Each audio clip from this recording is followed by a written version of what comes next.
Vir my altyd die hoogtepunt van 'n Christense lewe elke jaar.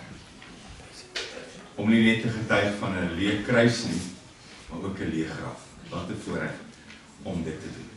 Ons begin vanoggend met 'n titelende lied. Jesus alleen, U sterf vir my, U oorwin die dood. Jesus alleen in U spore volg ek, gegee deur die Vader, wat die wêreld so lief gehad het, gevolg. En ook, toe U die ewigheid ingaan, die Heilige Gees, wat U stuur. En daarom vandag, groot vreugde en eerbied en aanbidding, vir die Vader, die Seun en die Heilige Gees. Amen. Met 'n opstanding Sondag, is daar 'n gedeelte wat 'n mens voorhou uit een van die 4 evangelies, of dalk uit meer as een, wat hierdie oomblik beskryf.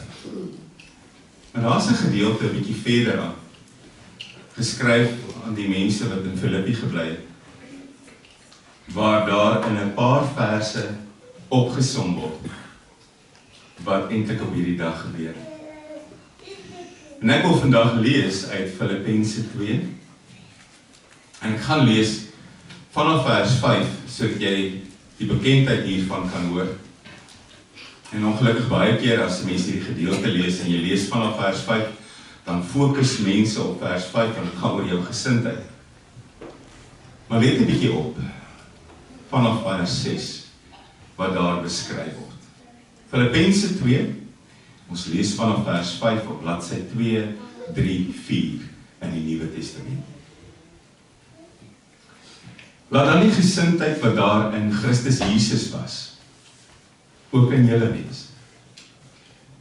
Hoewel hy in gestalte van God was, het hy gelykheid aan God nie beskou as iets om aan vas te klem nie, maar hy het homself daarvan leeggemaak, deur die gestalte van 'n slaaf aan te neem, en aan mense gelyk te word. En toe hy in vorm van 'n mens verskyn het, het hy homself verneder deurdat hy gehoorsaam geword het tot die dood toe. Ja, die dood aan die kruis. Daarom het God hom ook uitermate verhoog en aan hom die naam geskenk wat bo elke naam is, sodat in die naam van Jesus elke knie sal buig van diegene in die hemel en op die aarde en onder die aarde, en elke tong sal bely, Jesus Christus is die Here, tot eer van God, die Vader. Lees vandag net tot hier, geliefdes. We gaan saam 'n gebed doen, en die oomblik as ons klaar gebid het en ons sê Amen, dan gaan ons dadelik die volgende lied sing. Ek gaan dit nie aankondig nie, daardie lied gaan ons gebed afsluit. Maar voor ons dit doen, kom ons sluit ons oor. Here, 'n oomblik soos hierdie, maak 'n mens stil. Dit vat die woorde uit jou mond uit. En as die wêreld besig is hier buite om ander fees te vier, of om lang naweek te hou, kom juig ons hier voor 'n oop graf. Here, ons sien dit nie net as 'n oomblik in die geskiedenis nie, dis nie 'n wonder soos 'n natuurwonder wat ons kom besoek en dan weer gaan, en hierdie oomblik maak ons almal se lewens anders. En daarom word ek stil, Here. Ek word stil in verwondering. Ek word stil in diepe dankbaarheid. Ek word stil want ek weet my lewe is veilig in U hande. Hoor dan ook vandag die gebed wat ons bring, en beleef ons dankbaarheid in woord en gebed en sang. Dankie, Here, vir die voorreg om U ook vandag te kan dien en om voor U te kan aanbid. Amen. In die kerkjaar staan die Saterdag bekend as Stil Saterdag.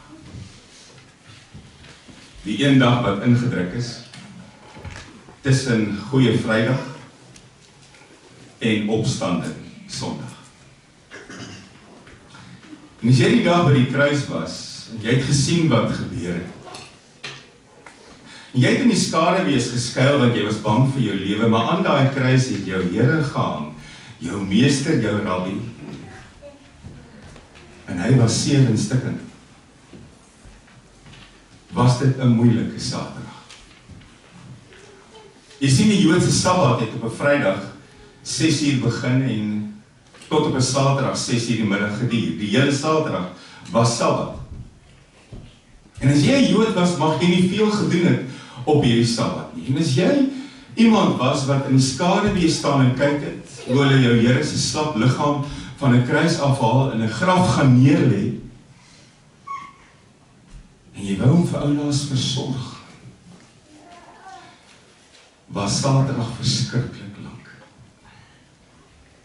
Dit was waarskynlik die langste Saterdag in mense jeugis. Jou sintuie het vir jou vertel dat hulle met jou Here gemaak het, jy kon sien die liggaam is slap. Jy kon hoor mense sê, hy haal nie meer asem nie. Jy kon sien daar's water en bloed by die wond uit. Jou sintuie het gesê, vanaf is jou Here stil en sy teenwoordigheid is net 'n herinnering. Maar ongelukkig is Saterdag verby. En dis 'n lang nag. En Sondagoggend vroeg, dis nog skemerdonker buite. Die son is nog nie uit nie, dit maak net 'n ligkrans op die horison. Is jy op pad graf toe? Daar's iemand saam met jou. Julle voetstappe weer klink in die skemerdonkerte, half huiwerig. Julle stemme is gedemp. In julle hande 'n klein flesie olie. Vir oulaas. Ek gaan hom vir oulaas my Here se liggaam te salf. Vrydagmiddag was 'n barkel gewees. Jy sien alles wat moes gebeur het, moes vinnig gebeur het. Teen 6 uur die aand moes die liggame van die kruis afgewees het. En die ander moordenaars is eers na 3 dood. Vinnig afhaal, vinnig doeke omdraai. En is eintlik so ironies, wat gebeur op Vrydagmiddag, is dat die mense wat hom altyd in daglig gevolg het, in die skaduwees wegkry. En uit die skaduwees uitkom daar 2 manne wat hom nooit in die daglig gevolg het, want hulle was te bang. Die een is Josef van Arimatea.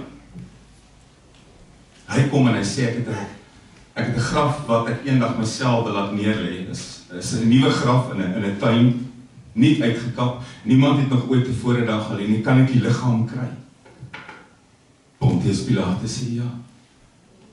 En saam met hom uit die skaduwee 'n tweede nagdisipel, Nikodemus, lid van die Fariseërs, lid van die Joodse Raad, ook nooit 'n volgeling in die daglig nie, kom met 50 liter balsem, mirre en alwyn. Iets wat 'n mens dikwels mislees. Jy lees dit Matteus 27 hier op die einde. Terwyl hulle 2 besig was om hierdie liggaam te balsem, by die 50 liter balsem salf en die doeke vinnig om te draai soos wat net 'n man kan, sit daar 2 vrouens, een kant. Gaan lees dit staan daar. Hulle mag nie deel wees nie. Hierdie 2 manne het nou oorgeneem. Maar ek dink in hulle stilligheid, dink hulle by hulle self, ons moet maar terugkom. En dis wat gebeur toe, die Sondagoggend, na die langste Saterdag ooit. Die Sondag is dit die 3de dag, dat die liggaam in die graf is. En in daai graf lê iemand wat 'n paar dae gelede vir Martha, in Betanië gesê het met haar broer se dood, ek is die opstanding en die lewe. Wie in my glo, sal altyd lewe al sterf hy. Wie in my glo, sal in die ewigheid nooit sterf nie. Maar hy lê hy self in die graf. Die outeur van hierdie woorde, die eienaar van hierdie woorde, word op 'n Vrydagmiddag aan 'n kruis opgehang. En Rome wil 'n les leer, die kruis op daai koppie was altyd 'n afskrikmiddel, moenie moeilikheid maak nie, moenie moeilikheid soek nie, jy gaan daar land. Hy word op die breedste manier gekruisig op bloedige Vrydag. En na bloedige Vrydag kom stil Saterdag.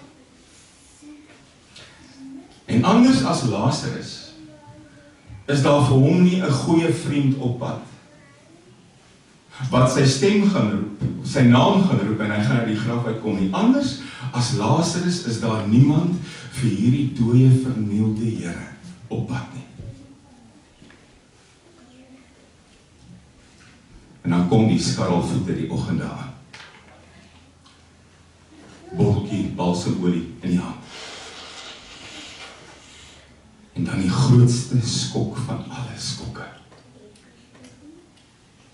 Die graf is leeg. Sommige evangelies praat van engele wat met hulle praat, maak nie saak of daar engele was of nie. Die mense kom aan, die klip is weggestoot, die graf is leeg, die doeke lê een kant opgevou. Nou as jou sintuie vir jou Vrydag gesê het, al jou sintuie, hy is dood, hy is leweloos, hy is stikkend, hy is vernield, sy kop hang, dis 'n slap liggaam, gaan jy voort met hierdie sintuie. En die eerste gedagte wat by jou opkom, iemand het hom kom vat. Iemand het in die nag gekom, hopelik na Sabbat, en toe dit donker was, toe niemand gekyk het nie, iemand het jou Here kom vat en iewers anders met hom heen gegaan. Ek dink daar gaan soveel gedagtes deur jou kop. Maar jy is verkeerd. Die graf is leeg. Daar's niemand om te salf nie. Daar's niks om te balsem nie. Daar's niemand of niks om met goedheid te omgewe nie. Daar's niemand waarom jy 'n nuwe vasdoek kan dra nie. Maar niemand het hom ook kom vat nie. Niemand het hom kom haal nie. Niemand het hom kom opeis nie. Niemand het hom kom steel nie. Niemand het hierdie liggaam kom verwyder nie. Niemand. Hierdie graf was leeg voordat iemand dit kon doen. En hierdie graf was leeg voordat iemand met enige albaste flessie olie kon kom om laaste eerbied te bring. Nou is dit so ironies. Op daardie oomblik is dit moeilik om te glo. Want dood is dood en graf is graf. En sy dood was 'n openbare dood. Sy kop het voor tientalle mense gehang. Sy liggaam was verniel en stikkend terwyl almal dit kon sien. Natuurlik weet die wêreld nie wat om met hierdie toneel te doen nie. Ons het Vrydag gehoor dat hom gekruisig, want die wêreld het nie geweet wat om met sy tipe liefde te doen nie. En nou ewe skielik weet die wêreld ook nie wat om met 'n oop graf te doen nie. En alwaarin hierdie mense kan dink waarskynlik is waar is hierdie liggaam? Waar is hierdie vernielde liggaam? Dis 'n nuwe werklikheid en almal wat iemand verloor het sal altyd vir jou sê, die oomblik as iemand dood is, het jy te doen met 'n nuwe werklikheid. 'n Werklikheid sonder hierdie persoon. Jy moet aangaan, jy moet voortgaan, maar jou werklikheid is nie. En in hierdie geval groot hartseer, die einde van 'n era, en hoe jonger iemand doodgaan, hoe moeiliker is dit, want daar was soveel ongeleefde lewe. En as jou Here op 33 sterf, bly dit maar baie moeilik. En so kry Jesus se opstanding 'n tema, ongeloof. Hy staan op in ongeloof. Hoekom? Niemand kan glo dat hy opgestaan het. Dit word nie 'n opsie nie, dit word nie iets wat hulle in hulle koppe hou vas nie, dit word nie 'n geleentheid wat hulle kan dink, maar iets anders het gebeur as iemand wat net sy liggaam gesteel het nie. Soos met Lazarus, wat niemand gedink het op die 4de dag uit die graf uit kan kom nie, word Jesus se leë graf. Opstaan is nie 'n opsie nie. Weet jy wat maak dit moeilik? Hy het gesê hy gaan opstaan. 3 keer.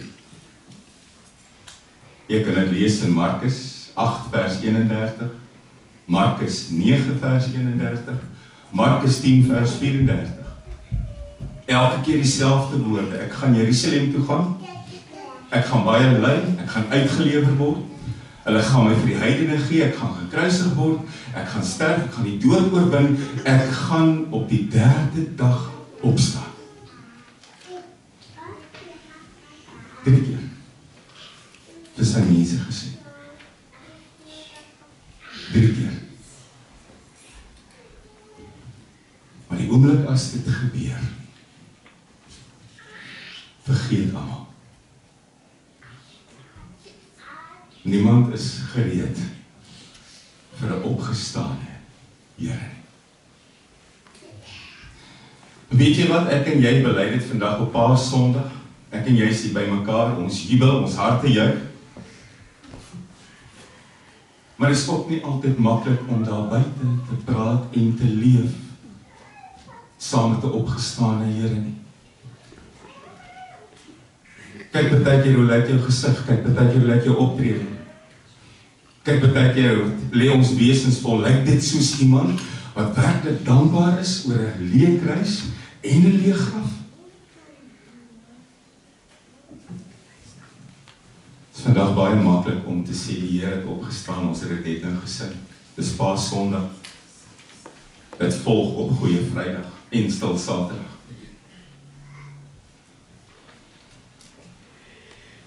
Maar dit gaan nie oor die goed wat jy bely nie. Dit gaan oor die goed wat jy uitleef. Dit gaan oor die waarheid en die werklikheid wat sigbaar moet wees in ons lewens. En is hierbare gedeeltes soos Filippense 2 eintlik kom help toe dit te moeilik raak om te sien wat gebeur. Filippense 2, 'n paar verse, 5 verse, vertel vir ons van die pad wat hy gevolg het. Waar dink jy Jesus se pad begin? Baie mense sou sê Bethlehem, Judea, toe Nazareth. Nee, sy pad het begin in die hemelse troonsaal. Dis waar het begin. In die gestalte van God. Self God. En dan sê hierdie vers, hy het hierdie gestalte van God, hierdie Godheid, nie aangekleef nie. Hy het geweet op 'n stadium moet dit aan een kant toe skuif. Johannes 1 vers 1 getuig dit ook baie mooi. Onthou jy die woorde, aan die begin was die woord by God en die woord was self God. En hierdie woord het mens geword en onder ons kom woon. Hy was self God. Maar dan sê Filippense 2, hierdie gestalte van God het hy homself nie aangekleef nie. Die tweede stap het gevolg. Hy het homself verneder deur die gestalte van 'n slaaf aan te neem en onder ons te kom woon. Eintlik sê die Grieks, leeggemaak. Hy het homself leeggemaak van daai goddelike gestalte om in die gestalte van 'n slaaf onder ons te kom woon. Dis nie al nie. Toe het hy verder gegaan, sê die volgende vers. En op 'n goeie Vrydag het hy homself verder verneder deur in 'n kruis vasgespijker te word, sodat hy kon sterf vir ons sondes. Dis waar ons geëindig het met Vrydag. Dit was die boodskap van Stil Saterdag. Maar dan kom jy by vers 9. Dan verhoog God hom. Lees vers 9.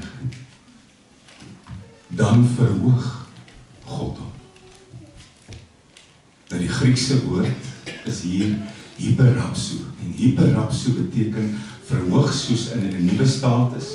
Jy kry verhoging, daar's 'n nuwe rol, of fisies optel of uitlig. Voordat daai Sondag 'n paar hande kom steel, kom verwyder. Voordat daai Sondag 'n paar hande kom balsem, kom salf. Het God hom gehyperrapso. Opgelig, uitgelig, uit die deur. En aan hom 'n naam geskenk, bo alle name, sodat elkeen die knie sal buig voor hierdie naam. Die in die hemel, die op die aarde, die onder die aarde, en elke tong sal getuig oor die naam. Christus is die Here tot eer van God die Vader. Dis wat hy Sondag gebeur het. Hy is uitgelig, opgelig uit die dood. Hyperrapso. Snaaks, het was moeilik om te glo, was dit nie? Maria Magdalena wat agterbly by die graf nadat die disippels huis toe is, niemand weet wat om in die leë graf te doen nie, kry uiteindelik 'n tuinier se aandag, en in die skemerdonkerte kom sy na hom toe en sy sê, weet u wat hulle met hom gemaak het? Sê asseblief vir my, waar hulle hom neergelê het.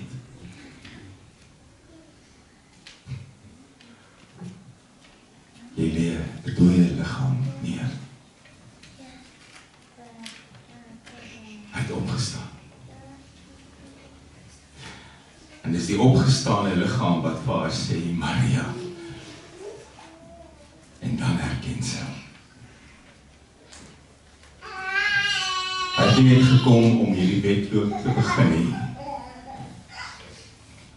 Hy het gekom om hierdie wedloop volledig te voltooi. Ek wil jou vertel van iemand van wie ek gelees het, wat onderstreep wat hier gebeur. 'n Atleet in die 60er jare met die naam John Akwari van Tanzanië, wat in die 1968 Olympiese Spele deelgeneem het in Mexico-stad, die marathon, 42 kilometer. 78 manne wat begin het, en dan halfpad, 'n groot botsing. Hy is ook betrokke. 13 klim net daar van die baan af, hulle het seer gekry. Hardloop nie verder nie, ambulans is daar. John Akari het 'n gedislokeerde knie, 'n stikkende skouer en 'n stikkende been. Maar hy bly aangaan. Almal sê vir my, jy moet stop, dis reg, hoef nie te voltooi nie. Was 20 kilometer oor. Hy gaan aan. Ondanks die pyn, die ongerief, elke tree wat 'n marteling is, gaan hy aan. Die wedloop word gewen deur iemand in 'n tyd van 2 uur 20 minute. Die medalje geleentheid vind plaas, die goud, silwer en brons word toegeken, die skare begin huis toe gaan, en 1 uur en 5 minute later, 3 uur en 25 minute, strompel hy oor die wedstryd. Die paar mense wat oor is, gee hom 'n applaus. Die televisiekameras wat nie meer alle atlete het om af te neem, nie storm nader en dan die vraag hoekom. Jy kon ook afgeklim het. Jy kon ook gestop het. Jy moes gestop het. Niemand sou iets anders van jou gedink het nie. Niemand sou kwaad gewees het nie. Hoekom het jy die wedloop voltooi? En dan sy woorde. My land het my nie 5000 myl ver gestuur om 'n wedloop te begin nie. My land het my 5000 myl ver gestuur om 'n wedloop te voltooi. Op 'n Sondagoggend met 'n lichaam, is die wedloop eers voltooi. Moenie vassteek by Vrydagmiddag nie. Moenie jou Here benader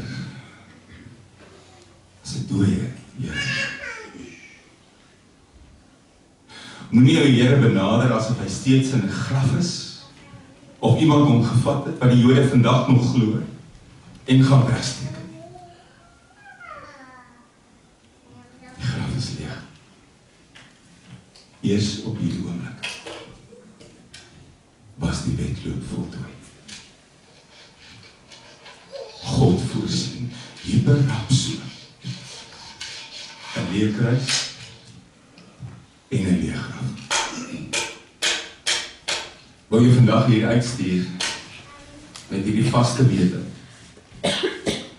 En as jy jouself soms vind op 'n plek waar jy Jesus hanteer of aan hom dink of nie aan hom dink nie, amper soos die een wat aan die kruis bly hang. Help jouself reg. Die wedloop is volledig voltooi. God het hom klaar opgelig, uitgelig, sodat ook jou knie sal buig. Amen. Dit klink, Here, heilig, heilig vir ewig. Ook my stem, ook vandag, Here. Môre sal dit dieselfde wees. Opstandingssondag is nie 'n dag in my lewe nie. Opstandingssondag, Here, maak my hele lewe anders. Opstandingssondag kenmerk my lewe. Laat dit wees dat wat ek doen en wat ek beplan en wat ek uitleef sal wees tot die eer van U naam. Amen.